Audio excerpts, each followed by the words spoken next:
Bueno, antes de entrar a la coyuntura local, es importante comentar que el presidente de los Estados Unidos, Donald Trump, está dando una conferencia de prensa en estos momentos en la Casa Blanca. Esto ha empezado casi a las 6:50 de la tarde, evidentemente hora peruana. Y para hacerles un resumen rápido de lo que viene comentando, evidentemente él está molesto y está pataleando por los resultados que aún siguen apretados. Aún es difícil decir con toda la certeza del mundo que el candidato demócrata Joe Biden se llevaría las elecciones. Está muy reñido, evidentemente Biden tiene ventaja sobre Donald Trump, pero se están contando voto a voto en cada estado. Sin embargo, el presidente Donald Trump ha salido hace unos minutos, como les decía, a despotricar y decir que les están robando las elecciones y de que hay corrupción en determinados estados, de que desconfía tremendamente del voto electrónico. En Estados Unidos mucha gente puede votar de manera anticipada, ojo, enviando por correo electrónico su voto. Y se había comentado ya, los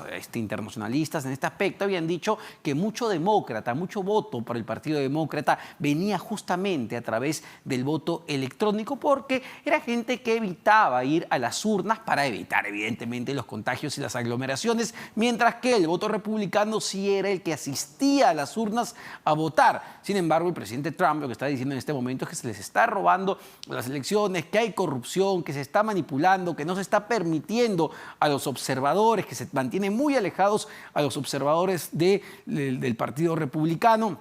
En resumidas cuentas, lo que hemos podido escuchar hasta el momento, está señalando, y él ya ha hablado en su cuenta de Twitter de fraude. Así están las cosas, así de tensas están las cosas en los Estados Unidos en estas elecciones que están siendo observadas por todo el mundo, evidentemente. Quizá para comentar un poco esto, pero vamos a ir a los temas de coyuntura nacional. Evidentemente quiero presentar a mis dos distinguidos invitados, al analista político y además director del grupo Fides, Jeffrey Radzinski, y también al analista político José Carlos Requena, a quienes les agradezco por acompañarnos esta noche, señores. Y antes de entrar ya a la coyuntura local nuestra, comentar un poco lo que viene pasando en los Estados Unidos y no sé si es usual, si ustedes recuerdan un pasaje de este tipo en el que un presidente, da una conferencia de prensa señalando y gritando a los cuatro vientos fraude y gritando corrupción en una elección de este nivel. Buenas noches, Omar. ¿Cómo está? Jeffrey, José Carlos, un gusto. ¿Cómo están? A ver, para ordenarlo, José Carlos, por favor. Bueno, un escenario así de convulsionado, aunque nunca con denuncias de fraude, se dio el año 2000. Ahora, como bien decían algunos comentaristas en la prensa estadounidense, creo que más importante que el conteo es qué viene después de eso, ¿no? Cómo se acepta, si se acepta o no. Y creo que ese es el reto fundamental. Ayer en una entrevista televisiva, la historiadora Doris Kearns, que es además autora de un libro famoso sobre el presidente Lincoln, este equipo de rivales, hablaba de cómo, si es que Biden finalmente termina a ser elegido, va a requerir un mensaje de unidad nacional para poder reconciliar un país que está claramente polarizado, como lo hemos visto en las últimas horas, ¿no? A ver, Jeffrey, esto más allá de la pataleta, más allá de salir y gritar al mundo, porque es lo que está haciendo, le está gritando al mundo de que se está produciendo un fraude, nada menos que en las elecciones en los Estados Unidos. Más allá de la pataleta, esto puede tener efectos concretos, porque hemos visto en los últimos días pues también manifestaciones en las calles en los Estados Unidos. ¿Puede haber una situación tan tensa de convulsión social? Definitivamente tiene muchos efectos, Omar. Como bien decía José Carlos, la polarización es muy grande y Trump es un presidente que polariza. Probablemente si uno compara con lo que sucedía hace 4 años, los partidarios de Trump hoy son mucho más cercanos y furibundos, y los detractores de Trump también lo son. Sí. Es decir, hay mayor distancia entre unos y otros. Entonces, esa polarización genera un efecto, porque el presidente de Estados Unidos es el político, el gobernante con más poder en el planeta. Entonces, definitivamente, lo que haga o lo que deje de hacer, más allá de estos discursos que van contra una tradición democrática, institucional, genera sin duda una serie de efectos que trascienden a la sociedad estadounidense. Exacto. Bueno, vamos ya a nuestra crisis interna, ¿no? Nuestra crisis política local, que realmente, no sé, muchos me decían de que la crisis política nunca desapareció desde el 2016. ¿Cómo analizan la coyuntura actual? Finalmente el Congreso de la República señaló que no iba a aceptar un cambio de fecha para el proceso de vacancia. El presidente pedía que sea el 6. Manuel Merino, el presidente del Parlamento, dijo, no, señores, esto se va a ver el 9 porque así se votó y así se decidió en el Pleno del Congreso. Y lo que hemos escuchado, no sé cuál es tu impresión, José Carlos, es una actitud distinta en los últimos días, quizá en las últimas horas, tanto del presidente Vizcarra como del premier Walter Martos, que hoy día decía que iban a respetar las decisiones del Parlamento ya en otro tono. ¿Cómo interpretamos esto? Bueno, creo que el presidente ha procurado activar todos los recursos, los pocos recursos de estas alturas que puede disponer. Uno de ellos era, sin duda, votar lo más pronto posible para pasar la página ya de este engorroso momento. Creo que parte de ese recurso también es este apoyo cerrado que han mostrado ustedes, tu programa, al inicio del programa precisamente, o el recurso de poder acudir a los gobernadores regionales, a los gobiernos subnacionales, para buscar algo de apoyo, ¿no? Lo que se va a discutir, sin embargo, estas serán sin duda algunos elementos de consideración, algunos elementos de referencia, pero al final de cuentas todo se termina discutiendo en el Parlamento. Y en el Parlamento todavía, por lo menos haciendo la contabilidad simple hasta estas alturas, esto obviamente puede cambiar en las próximas horas, pero a estas alturas parece todavía lejano el umbral de los 887 votos de la votación calificada que se requiere, ¿no? No olvidemos que en el último intento de vacancia se alcanzaron solo 32. Estamos hablando de 55 votos menos de los requeridos, ¿no? Vamos a ver, esta vez las acusaciones son mucho más severas, mucho más serias, y el presidente también está desgastado, pero el recurso de la vacancia también lo está.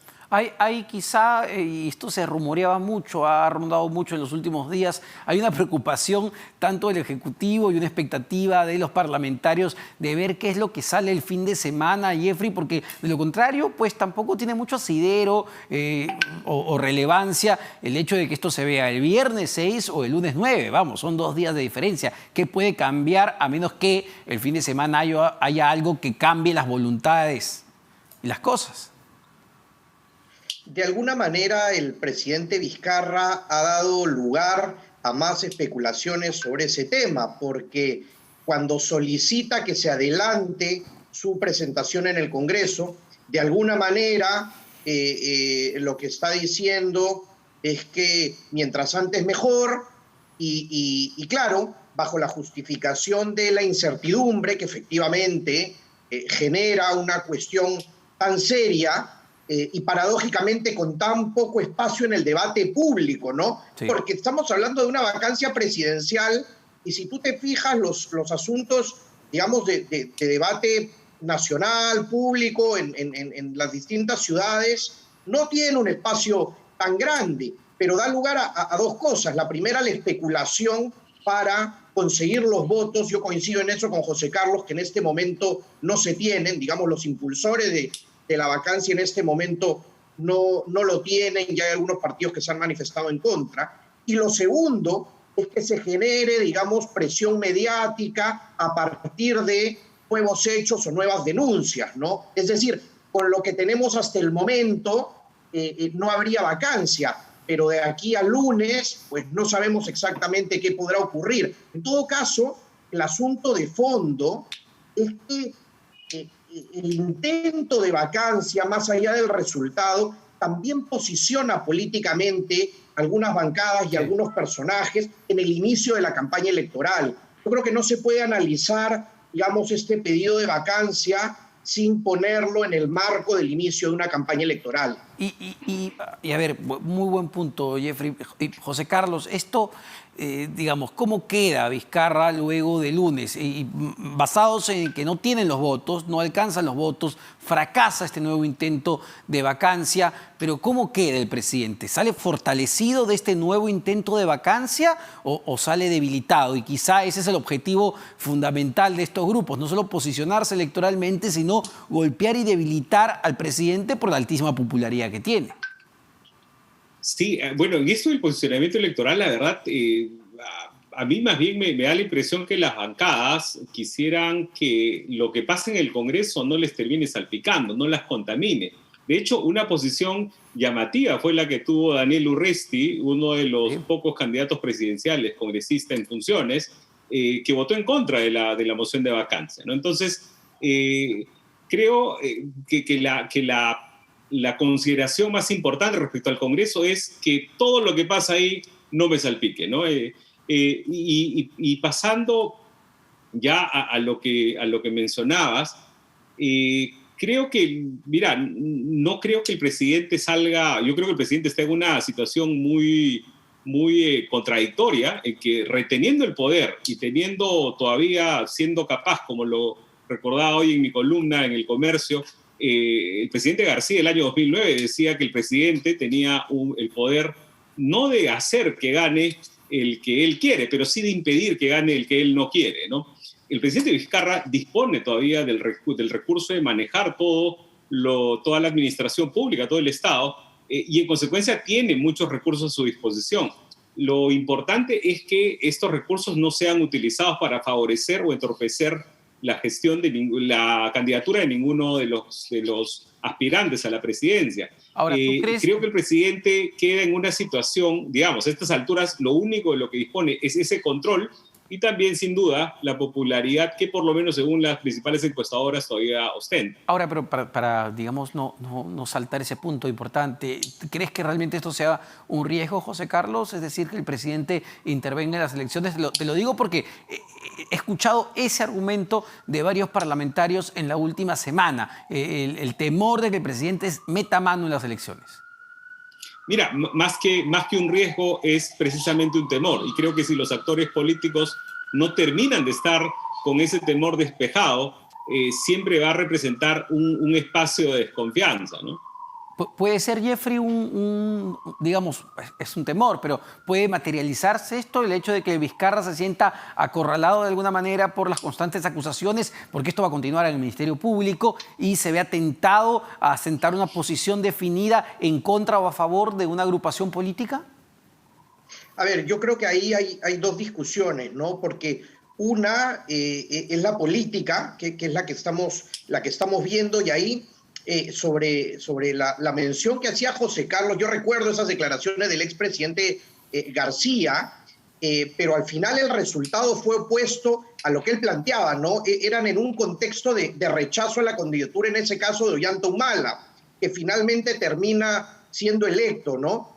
El 2011, pero entiendo el punto de fondo, que es la capacidad desde el poder de influir, sobre todo cuando tienes un respaldo, digamos, de alrededor del 50%, que para términos nacionales es bastante alto, Sí, claro. comparado a lo que hemos estado acostumbrados. Pero creo que esta discusión política, y efectivamente tiene que ver eso también con los intereses que no están alineados desde el Congreso. Es decir, es mucho más popular y rentable políticamente vacar al presidente si el presidente fuera alguien con 20 o 25% de respaldo y no con 50%. Entonces, ese es un elemento. Pero respecto a la posición del presidente, yo creo que lo más complicado es lo judicial y no lo político, porque efectivamente el proceso está avanzando. Hay una discusión ahí extraña en el Ministerio Público que al parecer todavía no se zanja sobre quién es el fiscal encargado. Incluso hay citaciones, hay una investigación en curso, hay aspirantes a colaboración eficaz o ya colaboradores, incluso exministros. Entonces, yo creo que mucho más complejo y mucho más avanzado anda esa investigación. Entonces, los puntos de encuentro creo que todavía no están, entre esos vectores políticos y judiciales. Yo lo veo así.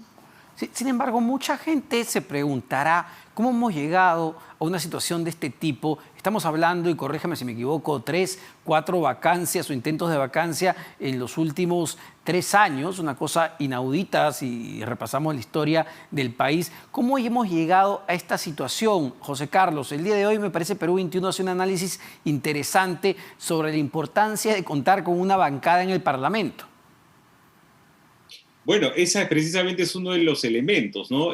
Otro es, la verdad, la inexperiencia de los parlamentarios en el último quinquenio, desde el 2016 me refiero, que han activado este recurso que la verdad es puesto para una situación. Es cierto que es político y es la verdad bastante laxo, pero está o debería estar reservado por una situación absolutamente crítica, que más allá de las cosas que hemos experimentado, no teníamos ni en 2017 ni en 2020. Entonces, ahora, si en el camino además tienes una disolución que fue declarada constitucional por el Tribunal Constitucional, pero que a muchos actores ha dejado como desconcertados, hay mucha gente que todavía lo considera ilegal, y es una posición legítima, si se quiere, porque lo que hizo el presidente, la verdad, por lo menos en mi punto de vista, fue jugar al borde del reglamento. Esta interpretación, esta denegación fáctica fue una interpretación que luego reconoció el tribunal, pero fue claramente jugar al borde del reglamento, ¿no? En cualquier caso, creo que tiene gran parte de su origen en la irresponsabilidad de los actores políticos, en el poder que se le ha delegado a una gran cantidad de gente que no necesariamente sabe del poder que dispone y no es consciente de todas estas decisiones que toma. Y ya para la coyuntura actual tiene que ver claramente con el abandono del espacio legislativo por parte del presidente Vizcarra, que siendo un líder político con una sabiduría sobre todo táctica, no vio en el radar que podía tener este tipo de complicaciones. Creo que su apuesta al no presentar bancada fue básicamente seguir arrinconando al legislativo desde una posición cómoda de popularidad, con el apoyo además de los medios de comunicación que regularmente han tenido una posición crítica al gobierno, entonces, perdón, al Congreso. Entonces, como que tenías unos buenos elementos para los cuales apoyarte. No contó con que iba a salir, en que el Parlamento, que iba a ser fragmentado, iba a salir también un poco díscolo, ¿no? Claro, pero no me gustaría perder la idea. Sin embargo, hay una información de último minuto que nos ha llegado para comentarla. Justamente el procurador del Congreso de la República está pidiendo que la presidenta del Tribunal Constitucional, la magistrada Marianela Ledesma, se inhiba, se abstenga de votar o de ver la demanda competencial que justamente presentó el presidente Martín Vizcarra hace unos 45 días, poco más de mes y medio, cuando se dio el primer intento de vacancia por el caso del señor Richard Cisneros, conocido como Richard Swing. Ustedes recordarán que el Ejecutivo presentó una medida cautelar para detener el proceso, pero además una demanda de competencia, donde lo que se quería buscar era que el TC defina si efectivamente esta frase de incapacidad moral permanente se ajustaba pues a lo que estamos discutiendo hoy día, si era suficiente para efectivamente vacar a un presidente. Por lo que 87 votos se les ocurra, el procurador del Parlamento está pidiendo que la señora Ledesma se abstenga de ver esta demanda porque, dice, habría adelantado opinión. Es la medida, es la acción que está tomando el Parlamento en esta causa. Jeffrey, ¿cómo tomamos esto? De alguna manera, ¿cómo analizamos esto? ¿Crees que Marianela Ledesma adelantó opinión en sus últimas entrevistas? A ver, dos consideraciones. Una sobre la noticia en particular. Es importante porque está, digamos, pendiente un pronunciamiento del Tribunal Constitucional, precisamente sobre esa contienda de competencia que en buena cuenta es sobre los alcances de esa incapacidad moral permanente, ¿no? Es decir, sobre su aplicación en buena cuenta, porque creo yo esa ya es otra discusión de fondo, ¿no? Sí. ¿Cuál es la utilización, digamos, de esta causal? para la vacante, para la vacancia, perdón. Pero ese es el asunto, digamos, en particular, y en este caso, que se pida que se inhiba una magistrada. Pero yo creo que hay un asunto de fondo, y sí me parece que están teniendo últimamente, en los últimos años, diría, un protagonismo mediático muy alto los magistrados del Tribunal Constitucional, y yo creo que eso es contraproducente, porque en buena cuenta los magistrados son jueces y tienen que resolver. Entonces, ¿para qué jugar al filo, jugar al borde? ¿Para qué dar declaraciones, digamos, creo yo que no son necesarias, y creo yo que no contribuyen a la institucionalidad del propio TC en general, más allá de este caso en particular? Y creo que ese es un asunto de fondo que tiene relevancia ahora, porque estamos en el marco justo de reemplazar a 6 de los 7 magistrados del Tribunal Constitucional. Y recordemos que tienen mandato vencido hace más de un año, y que este Congreso todavía no define el procedimiento. Hace poco, y lo traigo a colación, hemos visto lo que pasa con algunos postulantes. Yo he visto casos, por ejemplo, de postulantes que les piden documentos fedateados cuando han presentado originales. Eso, que puede parecer una anécdota, lo que nos muestra es el poco rigor con el que estamos tratando algo tan esencial como la elección de magistrados del Tribunal Constitucional y su desempeño. Yo creo que esa es parte de la discusión también, Omar. Sí, claro, pero yendo al caso particular, justamente el día de hoy, ayer la presidenta del TC, Marianela Ledesma, señalaba que esto que estamos viendo, un nuevo intento de vacancia, era justamente la lucha por el poder, era una lucha de poderes, y entiendo que estas declaraciones también han caído muy mal en el Parlamento. ¿Habla mucho, José Carlos, la presidenta del Tribunal Constitucional, desde tu punto de vista? Bueno, ahí coincido con lo que dice Jeffrey. Efectivamente, yo creo que los jueces, tanto en el Tribunal Constitucional sobre todo, pero en general creo que los jueces hablan por sus sentencias, ¿no? Yo creo que los fallos que ellos dan son su forma de manifestarse. Lamentablemente, en los últimos años, en muchas discusiones se han aireado antes en los espacios mediáticos, y no es necesariamente el espacio más propicio. Creo que los plenos del TC, cuando además son transmitidos de manera transparente e indirecta, son espacios mucho más ricos de poder reflexionar sobre las cosas que en la escena pública se discuten. Ahora, quería pasar ya un poco en los minutos que nos quedan al plano de preelectoral, ¿no? Estamos viendo que la carrera comienza a calentar, las precandidaturas ya se están presentando, evidentemente esto va a ir con más fuerza durante el verano, pero ya hay comentarios, por ejemplo, en el caso del Fujimorismo, Keiko Fujimori va como precandidata, pero hoy día revisaba un tuit del expresidente Fujimori, Alberto Fujimori, y decía: hoy estamos otra vez unidos, el Fujimorismo vuelve a asumir el reto de rescatar a nuestro país, decía el expresidente.